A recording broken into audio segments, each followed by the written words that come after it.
We're now going to move into the third method of doing analysis in fluid mechanics. And in order to begin this, what we're going to do is we're going to take a look at the topic of dimensional analysis and similitude. So if you recall from earlier lectures, what we've been looking at thus far, we've looked at control volume analysis or integral analysis. We then went through the process of doing control volume analysis on a differential element, and that led to the method of doing differential analysis.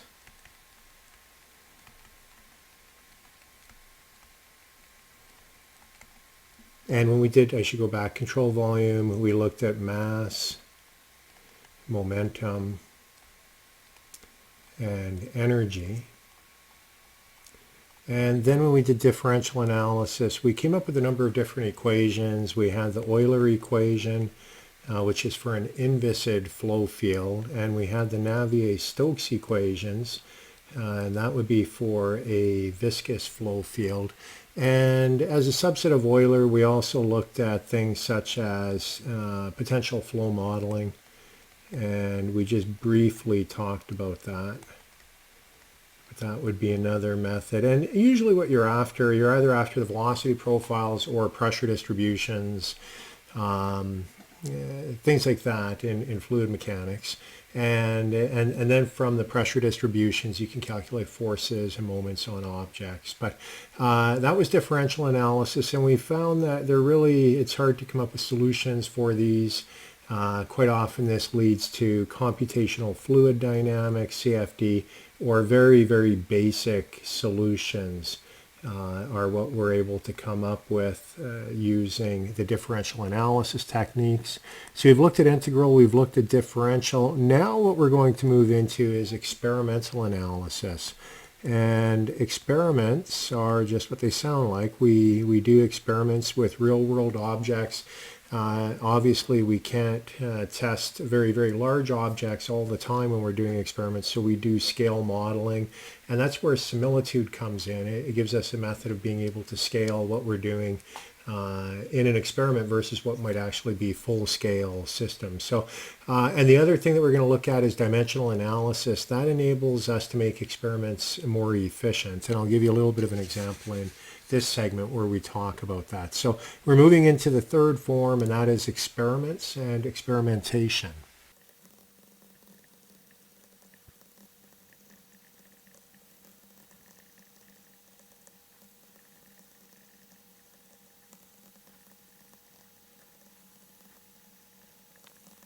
Okay, and so this is kind of a long paragraph, but this kind of sums up the purpose of looking at dimensional analysis and similitude. So what we have seen is we've gone through our analysis and we came up looking at some analytic solutions, and some do exist to things such as the Navier-Stokes equations and the Euler equations. There aren't that many, and quite often the flows are not really of industrial importance or of industrial interest. And consequently, that brings in CFD. And so a lot of people have moved to CFD, taking the Navier-Stokes equations and solving them. However, even with CFD, you always want to be able to verify the results of computational fluid dynamics using experimental data. And consequently, that brings on the motivation for conducting experiments. And prior to CFD, that was really the only way that we'd be able to get really good quantitative information. And it still happens in subjects like heat transfer. The only real way that you get correlations for heat transfer is by conducting experiments. And fluid mechanics is a big part of heat transfer experiments. So what that brings us to is the fact that experiments are not cheap. They're very expensive. It costs money to fabricate models. It costs money to conduct the experiments and have all the equipment. And it takes a lot of time. Quite often when you set up an experimental apparatus, it doesn't always work the way you think it will, and you have to tweak it. So they're very expensive. And what we're going to do, we're going to take a look at an example of looking at the flow over a sphere. And so we'll go through a bit of a thought experiment in terms of what it might cost to set this experiment up. So let's look at this as an example. So this is something pretty simple. What we have is we have a sphere, maybe diameter d, and it is in a uniform flow. So we have some uniform flow coming over it, and we'll say the free stream velocity here is v. And we're interested in the drag force on that sphere. So force is equal to what? We're interested in that. But when we look at that and we think about what parameters are important in order to conduct an experiment to understand how the drag force relates to velocity, diameter, and anything else.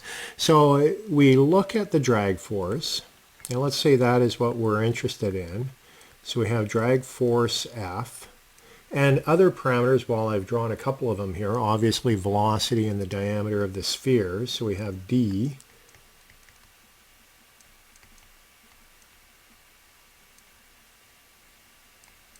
We have the velocity, the free stream velocity.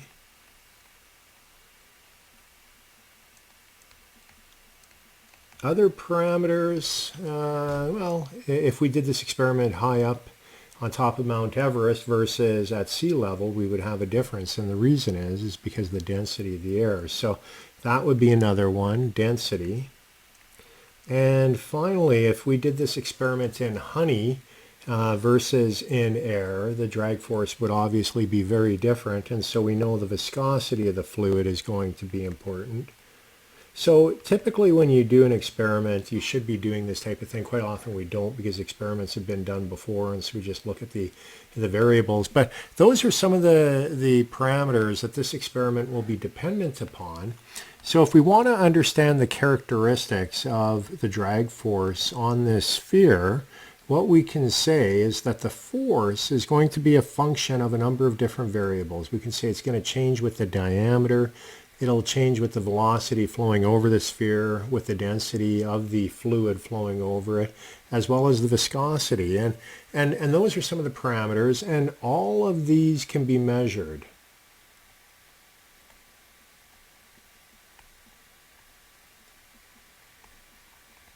So what does that mean? That means that if you really want to understand how the force, the drag force, varies due to these other variables, you have to vary those variables. And so let's do a thought experiment here. And let's assume that we're going to do 10 points, data points, for each test or experiment. And an example of that,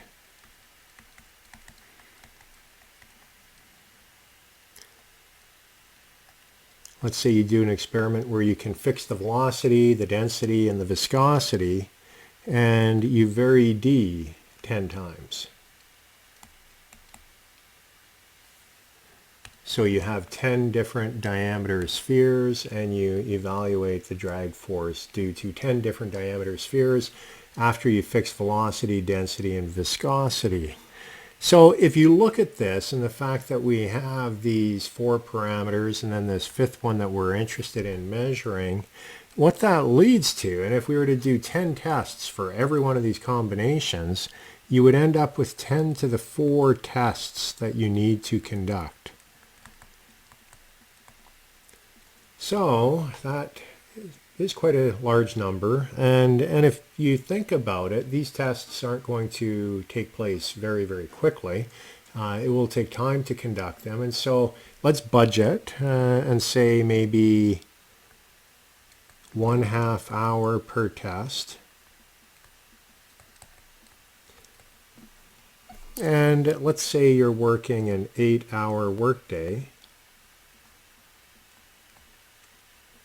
8-hour workday, 1/2 hour per test, 10 to the 4 tests. That leads to 2.5 years of experiments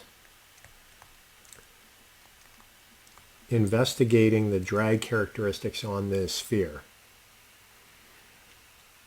This is not efficient. So what does that tell us? And this is something that experimentalists and fluid mechanicists years ago came up with. They realized that this was not efficient, and they needed better ways to be able to plan their experiments. So we need a more efficient way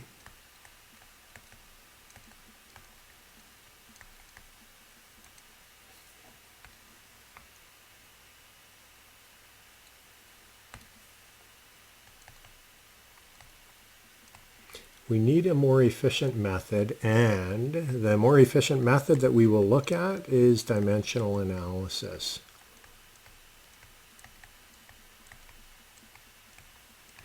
And what dimensional analysis is going to rely on is a thing called dimensional homogeneity.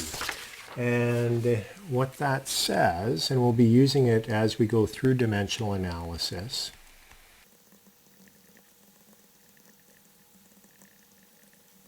so what dimensional homogeneity says is that all equations in physics will have the same units on both sides. And this is a common technique for any engineering student whenever you're solving a problem.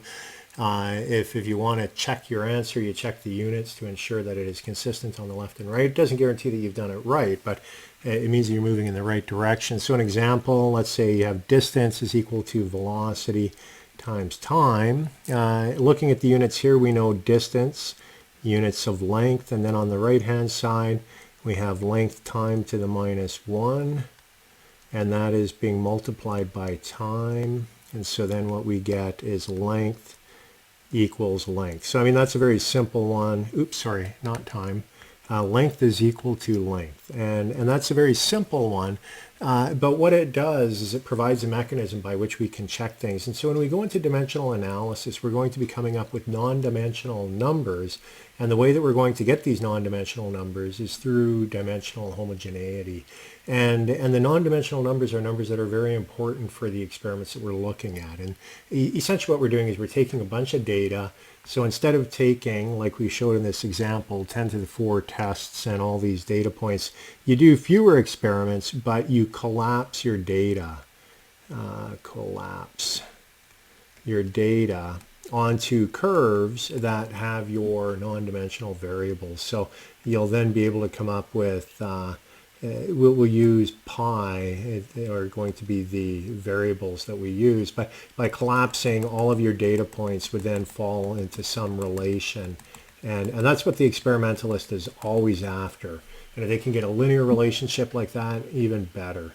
And then they have a trend that says from this, they then know pi 1 is equal to some function of pi 2, and pi will be our non-dimensional variables. And if an experimentalist can get something like that, they're very happy.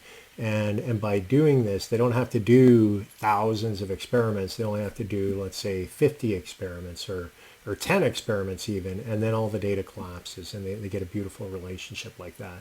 Life is not always that simple and clean, but sometimes it is, and that's what we look for as experimental fluid mechanicists. So we're going to move on to dimensional analysis, and I'll show you the techniques that are used to determine these pi variables, which enable us to collapse the data and make it a lot more efficient when we do experiments.